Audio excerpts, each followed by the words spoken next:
ناظرین ایک breaking news ہے اور وہ یہ ہے کہ تحریک لبیک پاکستان سے پابندی اٹھنے جا رہی ہے۔ جی ہاں، آج رات کو ایک بڑی خبر جو ہے وہ تحریک لبیک پاکستان کے حوالے سے آ رہی ہے اور وہ یہ ہے کہ آج رات کو یا کل صبح تک تحریک لبیک پاکستان کا نام کالعدم تنظیموں کی فہرست سے نکال دیا جائے گا، اور اس حوالے سے محکمہ داخلہ پنجاب نے سمری جو ہے وہ ارسال کر دی ہے۔ محکمہ داخلہ پنجاب نے تمام امور کا جائزہ لیا اور اس کے بعد یہ سمری جو ہے اب وفاقی حکومت کو بھجوائی جا رہی ہے، اور ذرائع کا یہ کہنا ہے کہ وفاقی کابینہ کی طرف سے آج رات تک اس معاملے کی منظوری لے لی جائے گی اور اس کے بعد تحریک لبیک پاکستان کا نام نیکٹا کی فہرستوں سے خارج کر دیا جائے گا، یعنی نیکٹا کی جو کالعدم تنظیموں کی فہرستیں ہیں اس میں سے تحریک لبیک پاکستان کا نام خارج کر دیا جائے گا۔ تو یہ بڑی خبر ہے۔ ذرائع کا یہ کہنا ہے کہ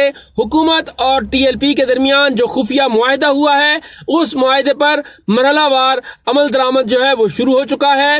اسٹیئرنگ کمیٹی کی جو چیئرمین ہیں اور وزیر پارلیمانی امور ہیں علی محمد خان، ان کا بھی یہ کہنا تھا کہ ٹی ایل پی کے اوپر جو بھارت کی جانب سے فنڈنگ کا الزام لگایا گیا تھا اس حوالے سے انہوں نے کوئی ثبوت نہیں دیکھے، تو ان تمام امور کا جائزہ لیا گیا ہے۔ مرحلہ وار چیزوں کو جو ہے وہ طے کیا جا رہا ہے۔ سعد حسین رضوی کی رہائی، 4 شیڈول سے کارکنان کو نکالنا اور کالعدم تحریک لبیک پاکستان کو کالعدم کی فہرستوں سے نکالنا، یہ تمام امور جو ہیں یہ اس خفیہ معاہدے میں طے ہوئے تھے اور مرحلہ وار اب ان معاملات پر جو ہے وہ کام کیا جا رہا ہے۔ ذرائع کا یہ کہنا ہے کہ آج رات کو اس حوالے سے بڑا بریک تھرو جو ہے وہ ہو جائے گا اور تحریک لبیک پاکستان سے آج رات کو پابندی ہٹنے کا قوی امکان ہے۔ اس حوالے سے مزید جو بھی خبریں ہوں گی، جو بھی اپڈیٹس ہوں گی، ہم دیتے رہیں گے۔ ہمارے ساتھ رہیے، ہمارا چینل دیکھتے رہیے اور اپنی رائے کا اظہار